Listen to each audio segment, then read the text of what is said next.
I'm Liz Faublas, and this is Currents. A war for souls between the Catholic Church and the power of the state is being fought around the world tonight. In New York, Governor Cuomo's abortion bill is fueling a new political argument, while Cardinal Dolan worries about more deaths.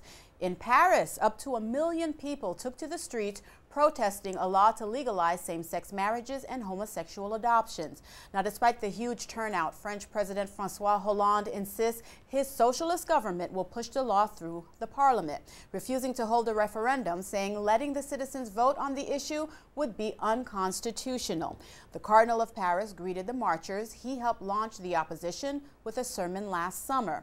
Public support for same-sex marriage in France has been dropping since opponents began speaking out. They insist they're not against homosexuals, but for the rights of children to have a father and a mother.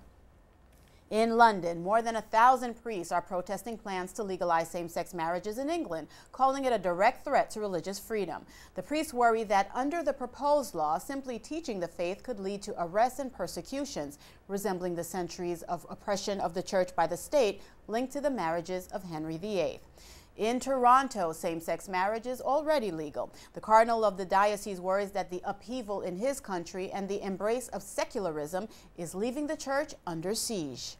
People are, especially if they have some material prosperity, they begin to forget the need for God, and they begin to have a false sense, an illusion of self-sufficiency. And that can become a real problem. Cardinal Collins argues that the church must build a foundation of faith for the family to overcome the wave of secularism.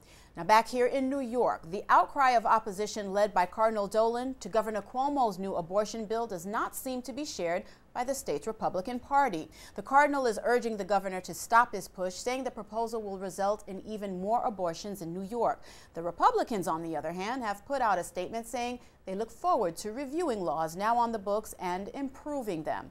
In need of an explanation of what that might mean, earlier today I contacted Albany and State Senator Martin Golden. He's a Catholic from Brooklyn and a Republican. I asked him how his party could improve abortion laws. Right now, as it stands, this bill is it is not acceptable to not only Catholics, but it's not acceptable to many, many people across the city, the state, and the nation. This is about going after and allowing for partial birth abortion and redefining what the unborn child as an intended victim and is not being recognized as a victim any longer. And speaking of the severity of the situation, we have the New York Catholic Conference warning that if the Cuomo abortion bill passes, Catholic hospitals could be forced to perform abortions or lose their operating licenses.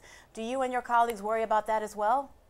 I certainly do, and I'm sure many of my colleagues do.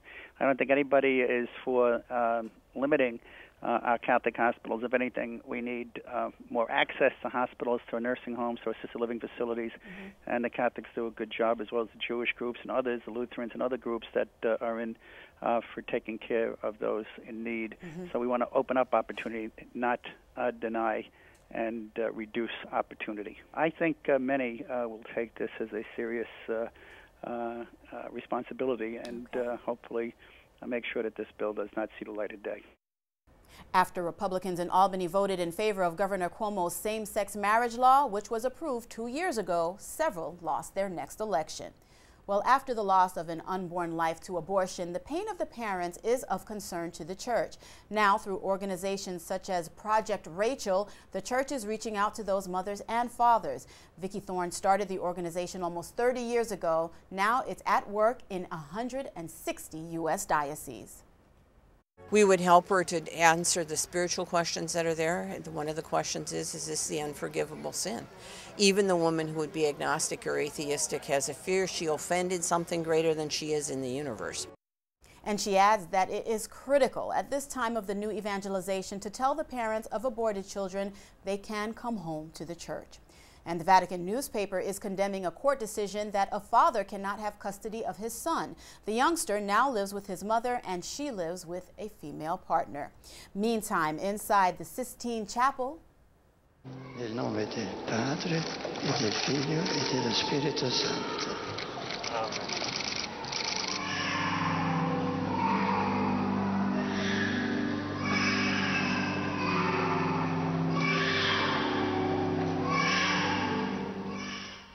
The Holy Father baptized 20 babies during yesterday's celebration of the baptism of the Lord. The infants are all children of Vatican employees, including a pair of twins. The Pope said the secularist view that Christianity is detrimental to personal fulfillment is misguided. In fact, the Holy Father says baptism and faith in Jesus frees us from egoism, living only for self, and instead leads us to full lives in communion with God and open to others. Up next, a religious divide over guns. Details as Currents continues after the break.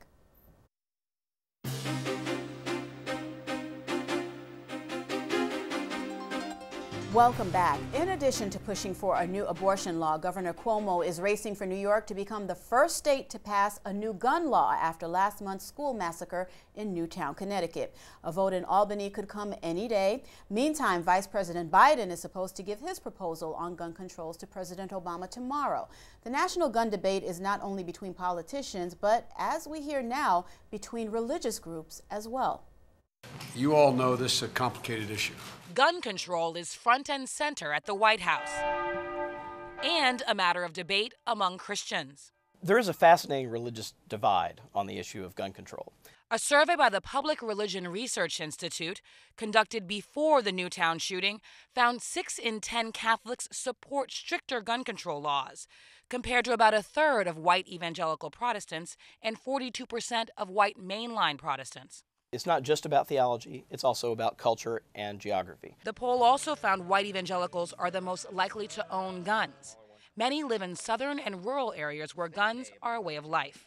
So what does the Bible say about weapons? The Scripture teaches that Christians are not to take weapons and avenge other people.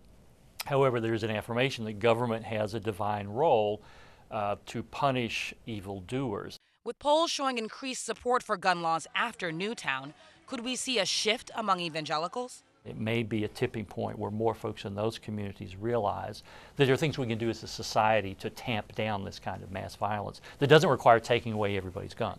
Pastor Daniel Darling is calling on fellow evangelicals to support limits on high-capacity magazines and assault weapons. The Scriptures call us to love our neighbors more than we love our guns. Still, some conservative Christians say the focus shouldn't be on guns, but on the environment giving rise to this violence. Instead of having, as the NRA proposes, a policeman in every school, our policy should be focusing on getting a dad in every home. President Obama today at his last news conference of his first term insisted he has the power all on his own to regulate guns, saying such actions would be within his authority as president. And while gun advocates may wonder about the president's plans, gun dealers don't have reason to complain so far.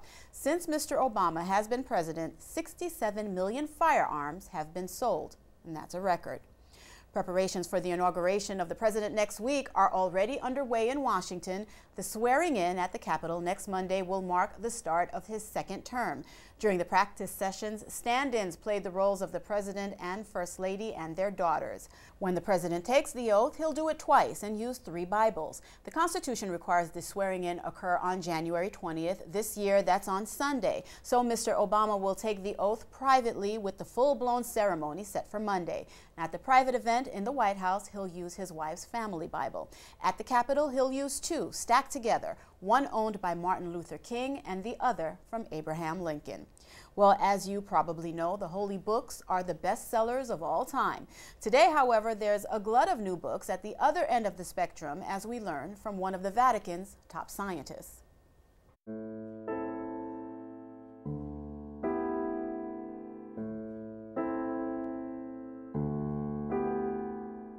There's a bunch of people who call themselves new atheists. They're neither new, nor frankly are they atheists, though they don't admit it.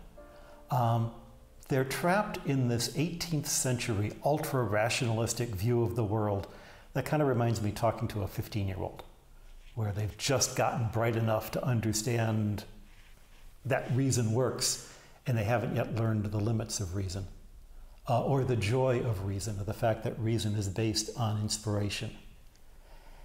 And they want to say, oh, there couldn't be talking snakes, there couldn't be virgin births, there couldn't be, because science tells us. Science tells us what's normal. Science tells us what is most probable. The birth of Christ was by definition, the exact opposite of normal, the exact opposite of common. I said that they're not really atheists because if you're a good scientist, at the end of the day, you're worshiping not what's going to sell me more books, not what's going to get me a bigger reputation with my friends, but you're worshiping what is truth. And as Jesus himself says, as God, I am the way, the life, I am the truth. When you worship truth, you're worshiping God.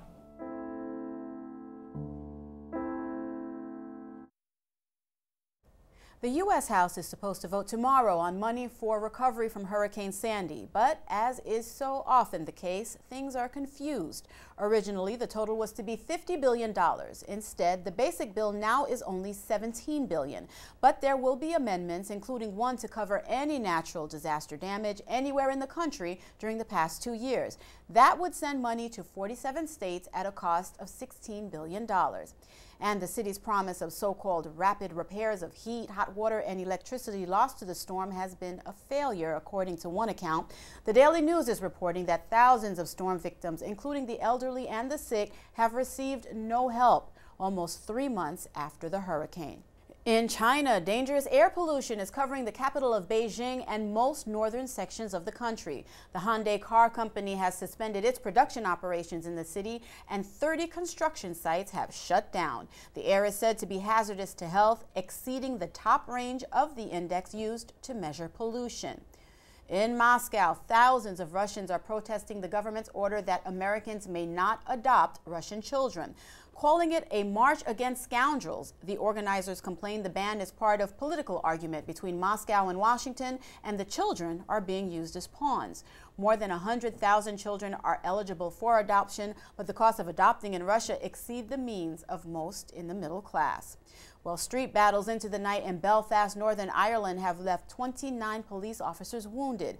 The fight is over a flag, the British flag. The battle is between Catholics and Protestants.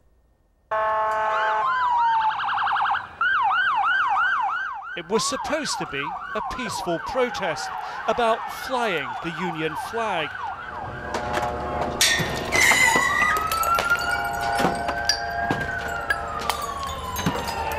But it was anything but. It had begun peacefully enough minutes earlier outside Belfast City Hall, where the City Council voted to fly the Union flag just 18 days a year. Why is the flag so important to everyone here?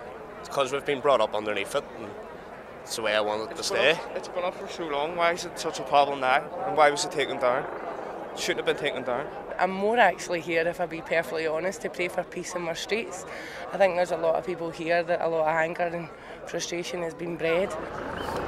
Marshals in bright jackets at the front, leading a fairly orderly procession of more than 1,000 Protestants.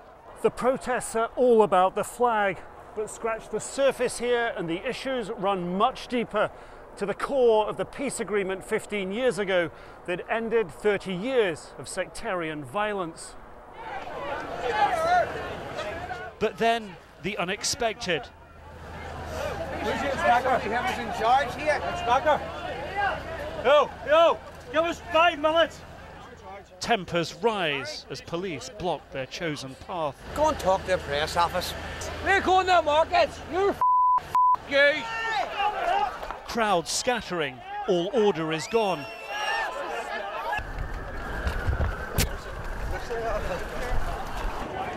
Then this, a Catholic teenager races out to pelt the Protestants. From the safety of a Catholic neighborhood, he continues the barrage. It's like a red rag to a bull. Protestants taunt the Catholics. Police reinforcements race forward. What's happened here is the police have tried to protect the Protestant protesters from a Catholic neighborhood. The Catholics were throwing rocks at them. It's become split, it's become violent. The protest is free running in the area.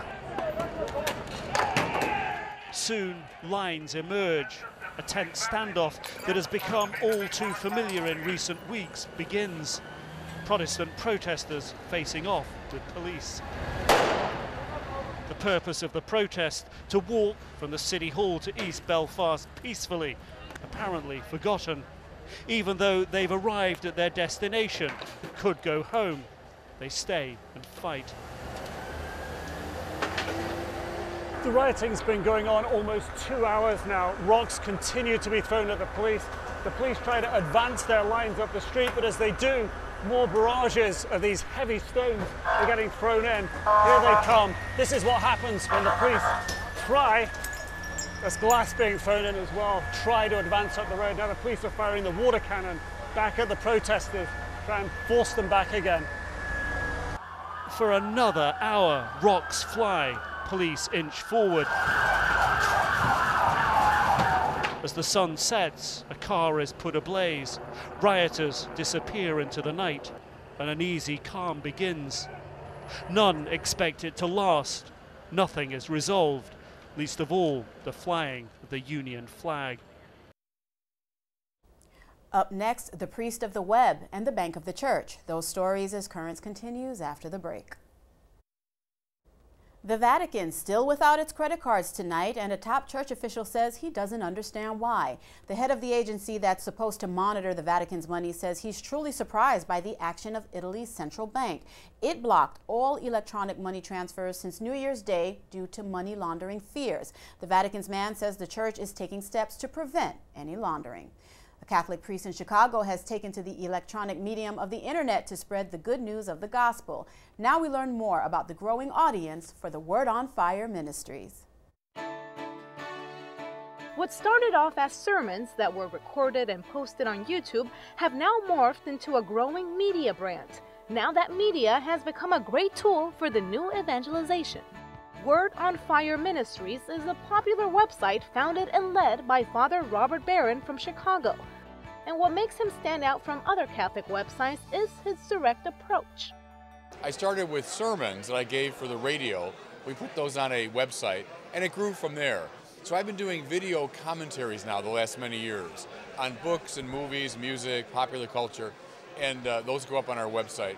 He covers everything from faith to reviews of blockbuster movies like Batman and James Bond. For the most part, Father Barron's target audience are young people. Over the past 10 years, he has successfully done what the church hopes to accomplish through the new evangelization, which is to reach out to younger people using their preferred methods of communication. I've seen our work from the very beginning as part of the new evangelization. Anybody under 40 is much more geared to a video world. So I felt if we want to get the message out, we have to do it that way. People are much more likely to watch an 8-minute video than to read an article or to read a column. His YouTube videos have generated over 5 million views and also tens of thousands of comments. And even when he visits places that are far away from his native Chicago, young people will often recognize him from his videos. And it's not just practicing Catholics he's engaging online, which makes his work with Word on Fire Ministries that more interesting. And I love that because it enables me to enter into dialogue with a culture way outside the church. Secularists and rationalists, people that hate religion, but I can have a dialogue with them through the internet, so I love that. And so far, his love for his faith and his willingness to engage others using newer methods has received tremendous response. And though he's been at it for several years now, he expects to continue this type of outreach to whoever will listen to him online. After all, he knows the internet is a very useful tool to help bring people together, no matter the distance between them. And using the internet to bring people together is exactly what a 7-year-old boy accomplished. Using his iPad, he ended 60 years of separation. Dressed up head to toe, Clifford Bison waits patiently for the moment he's been waiting for his whole life. Oh boy. Clifford and his 4 other siblings were placed in separate foster homes in Chicago when they were little. And the moment he never thought would happen finally happened. Oh my God. After being separated for 60 years, Clifford finally got to be reunited with his only living sibling left, his sister Betty. My heart was going 60 miles an hour.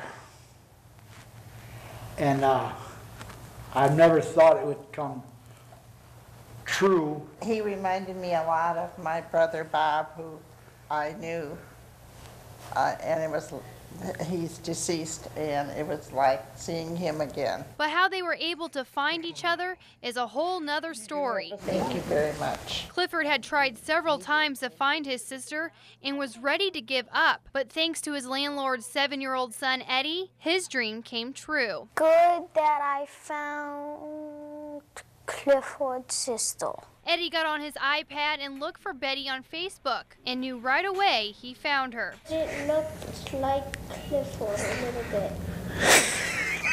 Clifford from Davenport and Betty from St. Louis, neither of them thought they had any family left. It felt really good because I hadn't known I had brothers. And although they can't get back the time they lost, they look forward to making memories in the future. Well, you're about the same height as Mom was. Yeah. But I'm a little taller, but Dad was between us two. They both agree if it wasn't for Eddie, none of this would have been possible. Don't give up hope if you're looking for someone, because you'll never know what little 7-year-old can do for you. Now that really is such a great story. Clifford and Betty are so thankful they're setting up a college fund for little Eddie. Finally tonight, it's the middle of January, but that didn't stop our Jim Mancari from spending some time poolside. He was there to meet some champions. What I love most about swimming is being in the water and being there with my team and my friends and pushing each other to try and win other teams so we try and get division championships and a trophy, and we all feel special inside. The Catholic Youth Organization of Brooklyn and Queens held its annual Boys Swimming Championships Saturday at the Eisenhower Park Aquatic Center in East Meadow, Long Island. More than 1,200 swimmers from 25 parishes competed. The swim meets promote the CYO values of teamwork and sportsmanship. We're all working together, and it's just like any other sports team. You have to be a team. You have to support each other. Swimming is a sport that's great for the value of teamwork because, in a relay, it's not just all about you, it's about all your teammates. The best thing as a coach to see is when the kids come on their first day, that they're novices, and at the end, when we come to a championship, that they can finish a lap and they do a great job. It's amazing to see that. We say the prayer at the beginning of each meet, and it just epitomizes good sportsmanship and therefore good Christianity. People are realizing how important swimming is. I love to say it's the only sport that's going to save your life. You compete in a swimming pool, but you get stuck in the ocean, and that swimming background is going to help save your life. I swam for this team a long time ago, and it's brought up a lot of great memories that I used to have, and I want to give these kids the same memories, as well as bring this team into the future and give them a great season every year. These memories have been very close to me. I've known plenty of people who've been on this team for a while now, and I just want to have them to continue to swim and make their own memories. In addition to displaying the values of CYO, there was plenty of exciting and competitive swimming throughout the day. In the B Division Championship, the team comprised of St. Ephraim's in Dyker Heights and St. Patrick's in Bay Ridge took home the first place title. I'm very excited that my team came in first place. The kids swam the best they have all season. They've been training all season, and the best thing was that they had 100% attendance. Shows their devotion, and it really is what won the meet today. Queens regular season champion St. Sebastian's in Woodside earned the victory in the dual meet championship with a win over Brooklyn regular season champion OLAN, a combined team of Our Lady of Perpetual Help in Sunset Park and St. Andrew the Apostle in Bay Ridge. It was a tough meet. We swam our best and we won. What's best about our team is that the kids support each other, and that's we say when you come to the meet, you can do one of three things: you can swim, you can get ready to swim, or you can cheer for the people that are swimming, and that's what they did. St. Sebastian's not only won the dual meet, the team also finished in first place in the A Division Championship. I'm grateful for my seniors that are also graduating. We've been through a lot together, and I'm happy, we're going out with a big bang. We are so incredibly proud. They've made their coaches proud, they've made their parents proud, their friends and family, that this is our 4th year as an undefeated team, both in the dual meet season and in the championship meet season. With a combination of top-notch swimming and an emphasis on the values of CYO, the day was a splash for all those involved. Reporting for Currents, I'm Jim Mancari. And thank you for joining us. We leave you tonight with more of the CYO Swimming Champions. For all of us here at Currents, I'm Liz Faublas. Thank you for watching and have a good night.